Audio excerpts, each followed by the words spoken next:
You don't owe it to them. You owe it to you.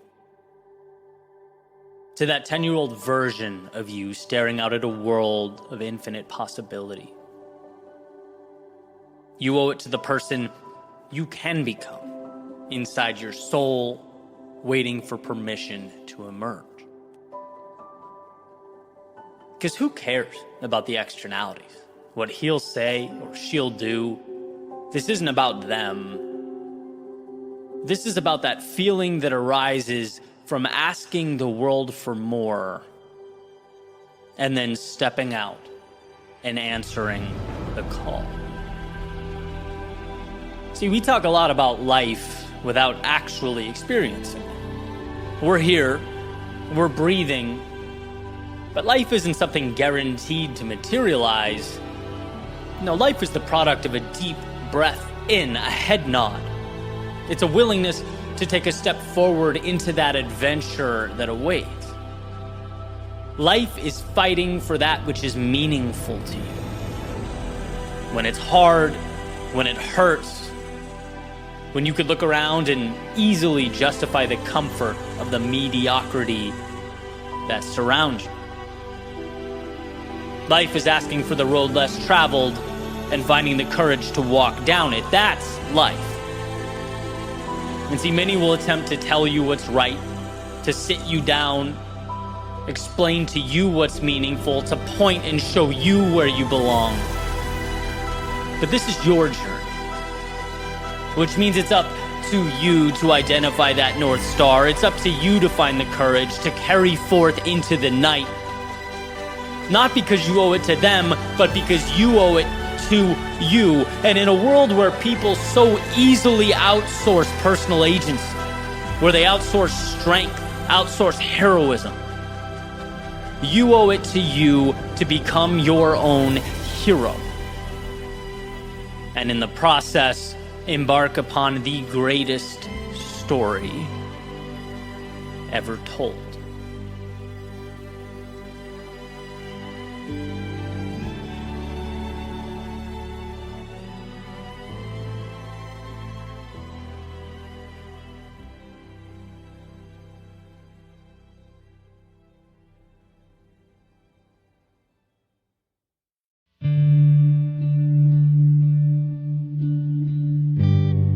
Before you can ever get to where you're going, you have to decide to begin. You have to acknowledge that what you're chasing means more to you than what you are leaving behind.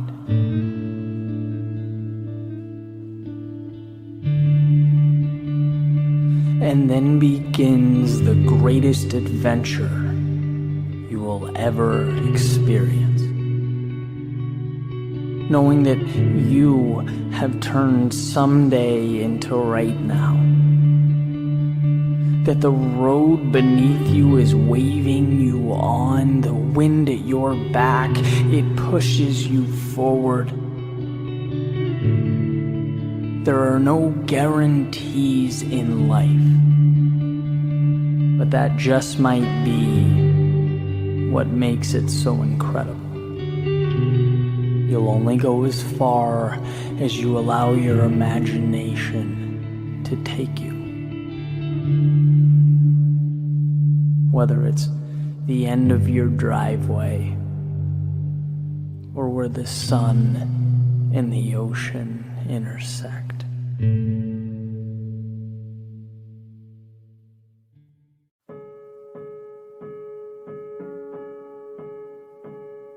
That to find ourselves requires we must first lose ourselves, is, I believe, life's greatest paradox.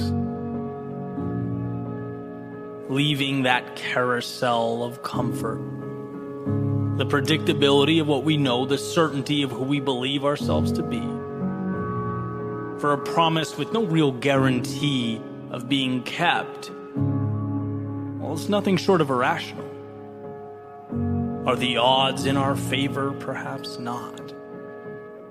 but by stepping off, by placing our bets on a different track with a different prize at a different time, we have increased those odds from 0 to, well, I guess we decide. And see, the world teaches us that it's advantageous to spin. A spinning carousel is predictable. It can't be cheated. There's very little room for loss or humiliation or setbacks or even life to get in the way. You know where you start and you know where you end, and that's just the thing. This spinning world is so easy that people don't want to leave. In fact, it's not until you walk away from the crowd that you even face the unknown. And that's precisely why it's so hard to walk alone. It's hard, it's challenging because of the now. Not because the now can't be measured or understood. No, we get it. But because there's this little whisper in the back of our heads that the now might go on and on and on forever, that check will never be cashed, the summit never reached. No, just footsteps down a perpetually long, windy road. And that's, when maybe, just maybe, we miss that carousel. We miss the safety and security. And that's what sometimes makes it such a stressful thing to walk alone. We think about all of ourselves, our mind, our heart we've left behind along the way. Truths we now have to face, things they never taught us on that carousel. We had to learn that we were wrong about who'd be by our side through it all. We could no longer hide behind the notion that when things got tough, someday everything would be there, would be the same. We learned to swim by jumping into the deep end, seeing in real time that people only believe what already exists, what's put in front of them, that ideas are empty, that a dream is a language only spoken by its creator. And if you want it to mean anything, you must dedicate your life to translating it. We learn how much is backwards, how much of life is reactive, that success is being one of the few who don't react, but build a world to react to. And in the thick of it all, to internalize the process, because talking does nothing. Plans are just potential energy confined to your pocket. You have to be okay growing that seed by yourself. Like a runner making her way past a crowd, right? The crowd sees calm, sees peace, sees the finesse of an athlete gliding over the pavement. They have no idea the war being fought behind her eyes. The silencing of constant whispers to slow down, to do less, the repression of pain that consumes her to such an extent it can't even really be pinpointed.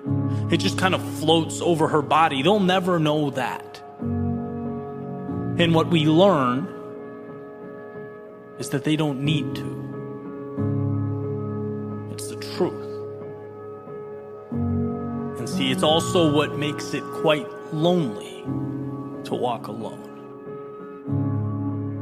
Walking alone, well, it's a lot of things. But it's never boring. It's never dull. And if you can hang in there long enough without even noticing the headwind you've been fighting, it becomes a tailwind. And where we may have felt alone, the idea pops into our heads that maybe that's not quite right. If anything, the wind at our back is now momentum. It's a partner along the way. That carousel, yeah, it's still spinning, but somewhere else. Some far-off place beyond our field of vision. And no, things don't ever become easy. We wouldn't want that. But difficulty is interpreted differently now. Not a burden, but a cost, and one we'd gladly continue to pay.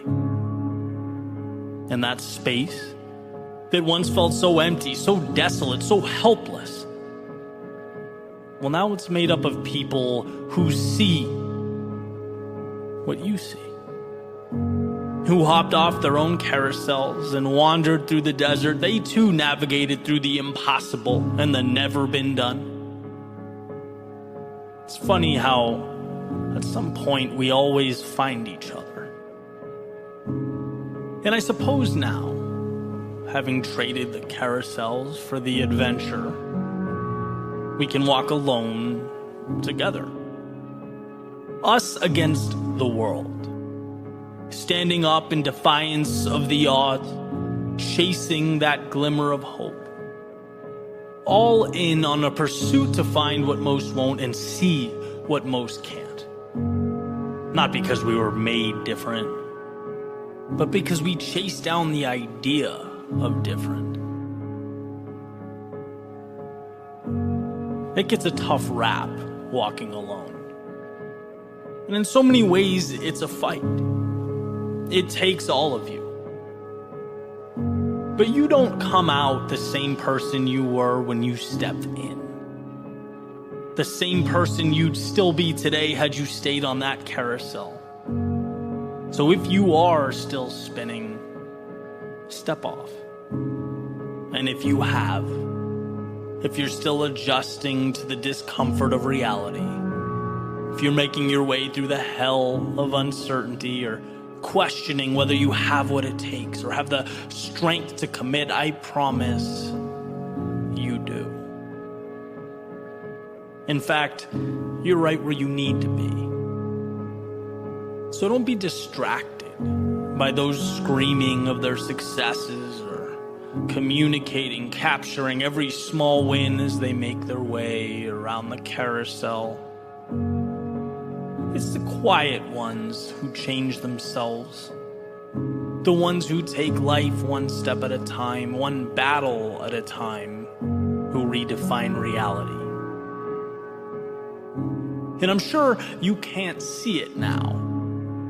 No one can. No one can see the sun amidst the storm, but you'll emerge. Stronger than you ever were. You will navigate towards the ideal and away from that life you once settled for. It's a long path, but it's worth it. So get up and let your feet guide the way. Let's go walk alone.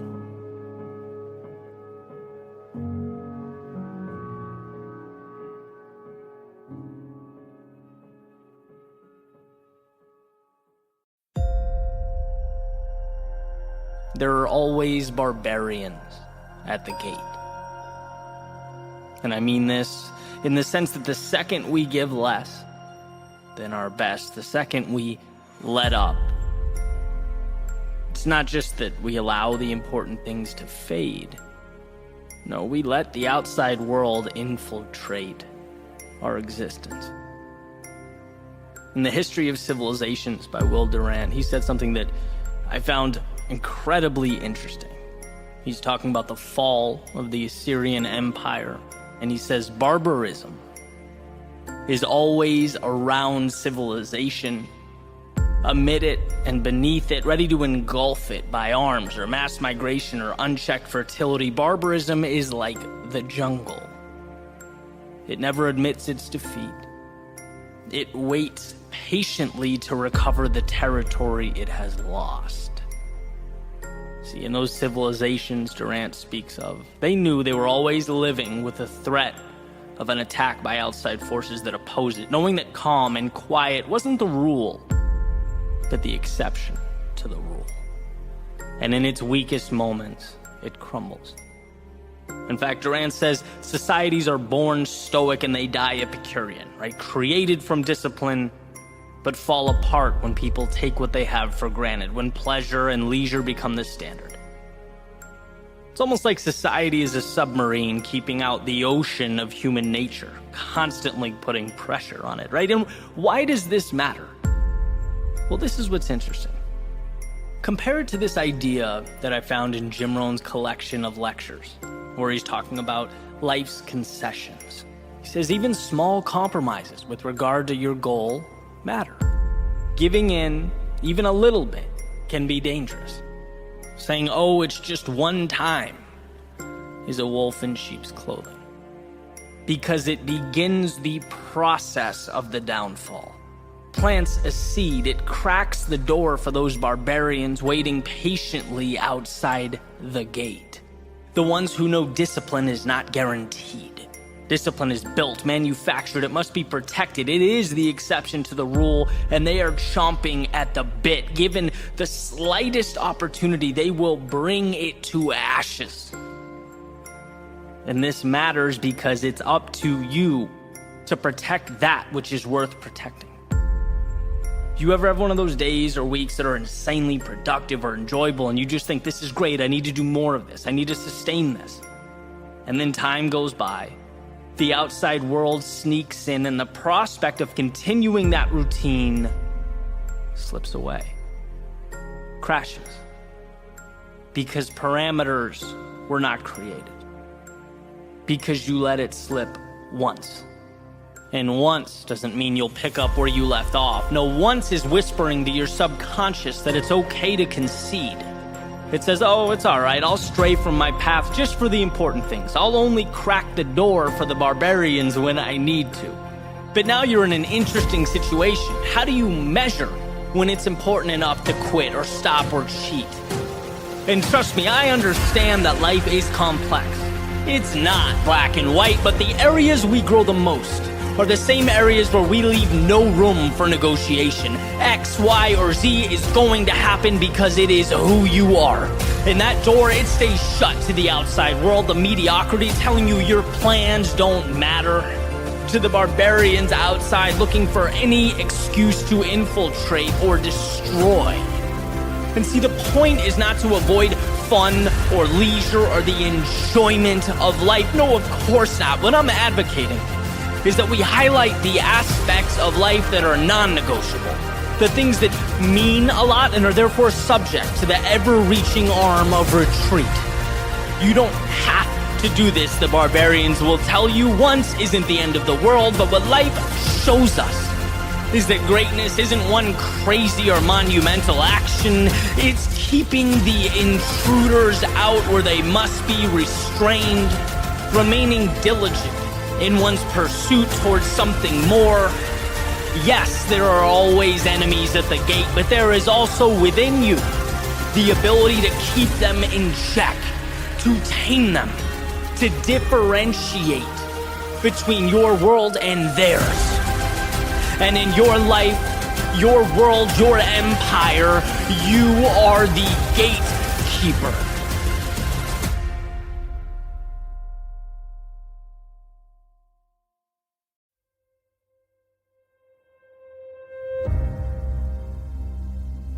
If you're lucky enough to be different, don't let go. I spend a lot of my time and energy exploring the power of perspective, how our reality is determined by how we interpret what's in front of us. How one person can look at one thing and see pain or a problem or a barrier, and another person can look at that exact same thing and see opportunity, or a future win, or a bridge to something better. And I think one of the best examples of this is how we perceive those qualities that make us unique. Those things that put us in a different category. Maybe we're a little hesitant to fully embrace because they're not common. And when it comes to that which separates us from everyone else, well, I believe we have a decision to make. I'm going to go back to Robert Frost's fork in the road, right? He says, 2 paths diverged in a wood. I took the one least traveled by, and that made all the difference.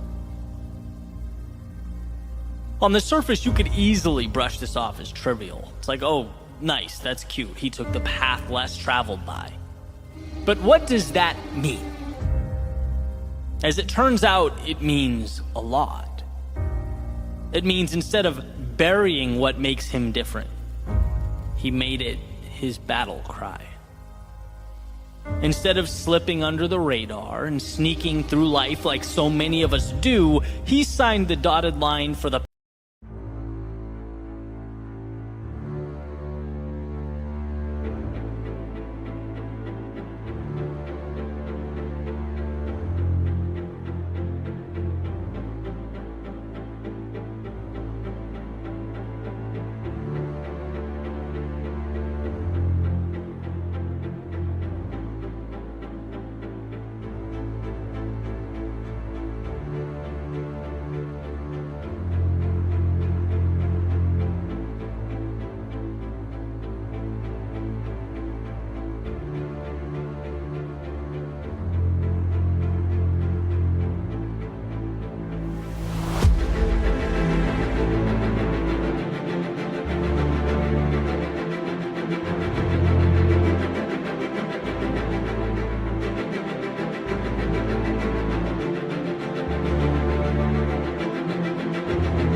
pain of being a beginner, the struggle of being uncertain, the discipline and sometimes torturous road that is turning a passion into excellence, trading peace of mind for the pursuit of meaning in life.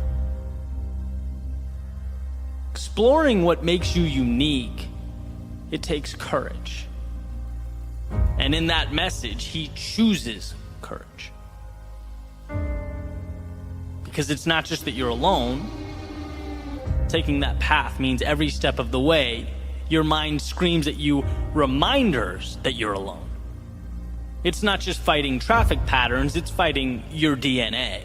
It's resisting that impulse to please sit down, shut up, and blend in. So is it a trivial decision? I'd say not really. Maybe even the most important decision you can make. Because I promise you it's not your commonality with those around you that will bring fulfillment, that will leave a mark on your life and the world that surrounds you. No, it's that thing that's unequivocally you, that's a little out there, that's somewhat strange, that you don't know why, but its gravitational force pulls and pulls and pulls. A tug of war, where one side begs you to just relax, conform, do less, begs you to never be laughed at or criticized, to take the easy road. Then you have the other side, poking, prodding, asking you, hey, yeah, but what if?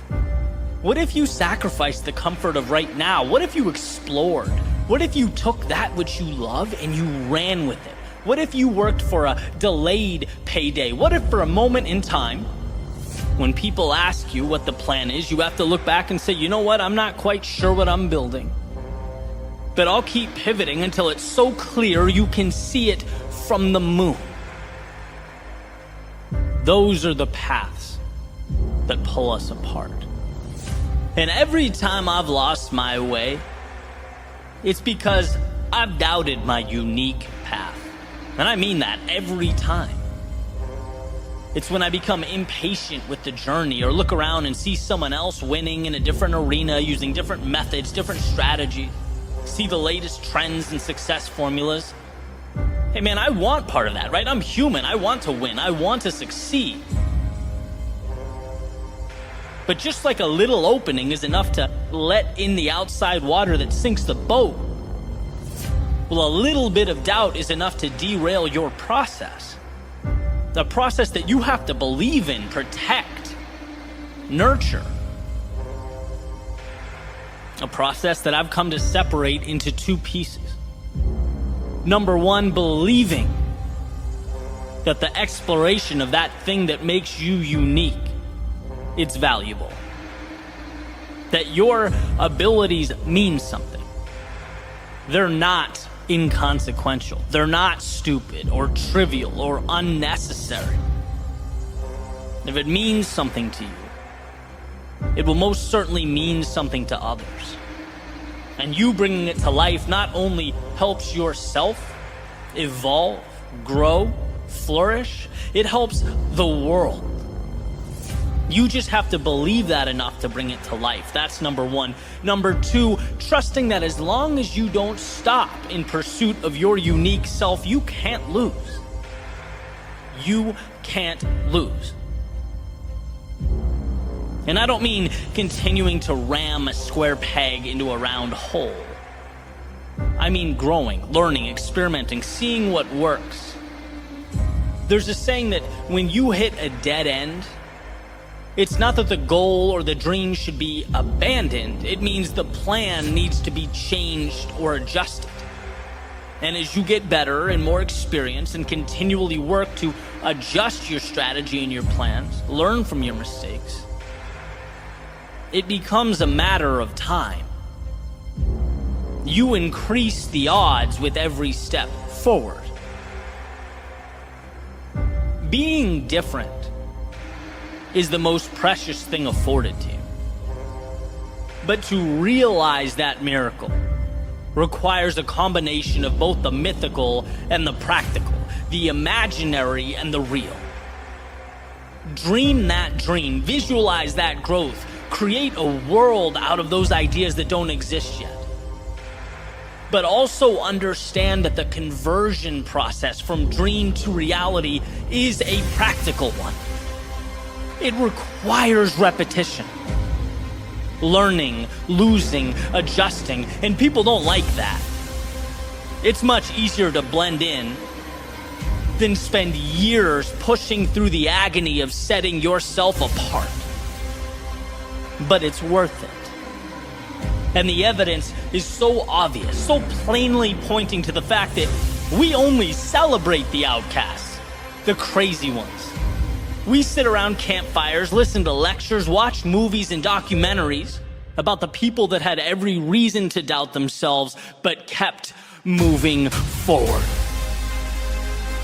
About the people who could have swept their unique abilities under the rug, but instead used them as their foundation for everything.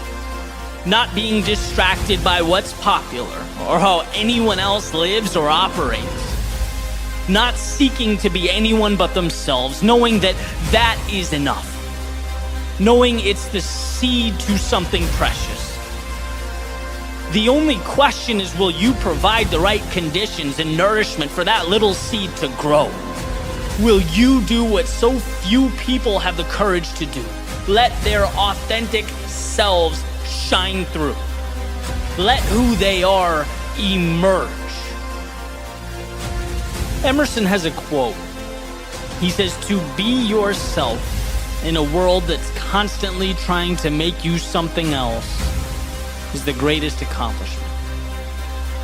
He goes on to say, "My life should be unique. It should be an alms, a battle, a conquest, a medicine."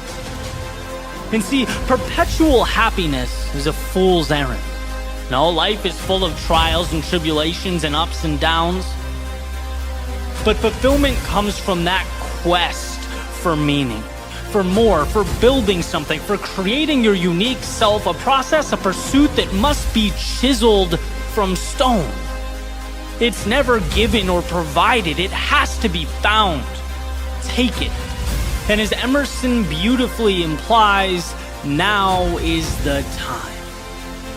The question is, what are you going to make with this once-in-a-lifetime opportunity? What will you make of the possibilities that only you know, only you understand, that only you can bring to life? Never doubt yourself, or your gifts, or the things that set you apart. You don't need everyone else to believe in them.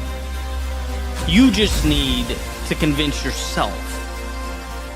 Everything else, it falls right into place.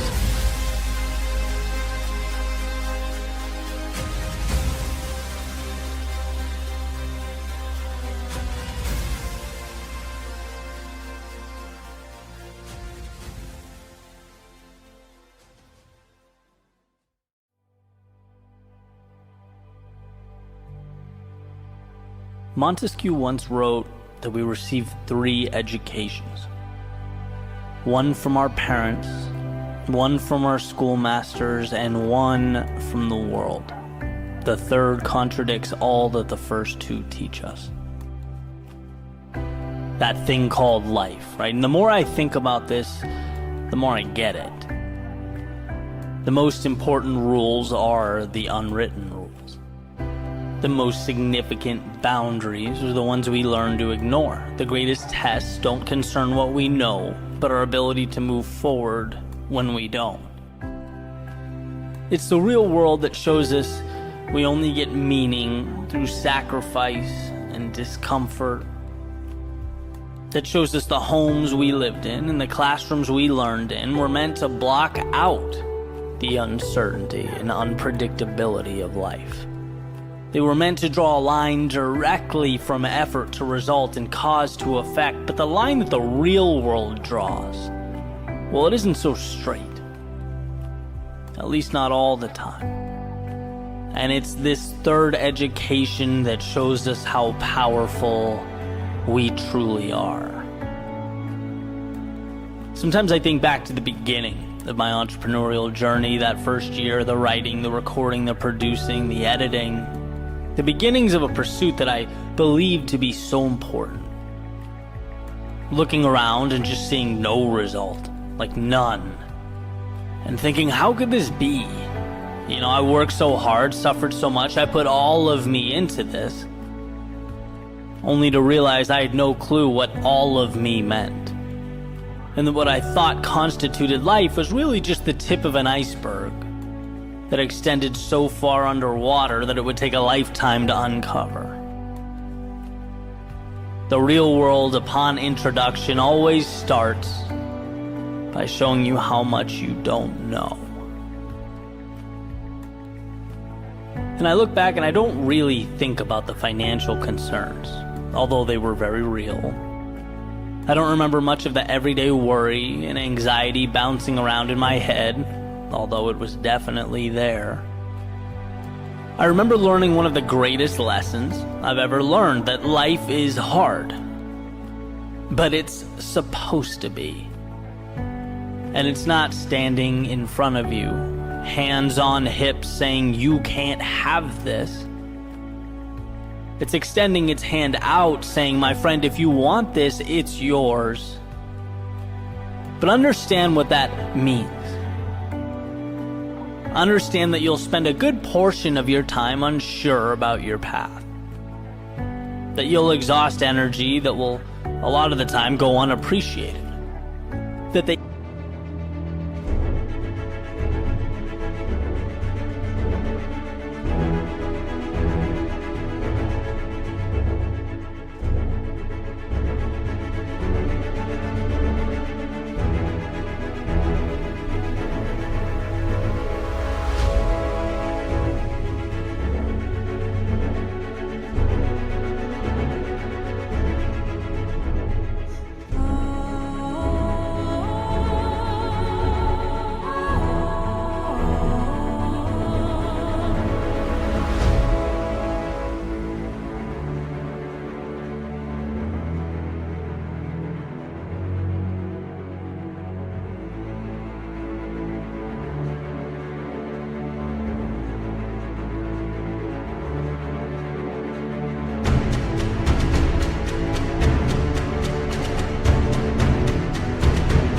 easy road is fine, but it caps you way before your best. And if you want to take this on, this road before you, you have to pay a higher price.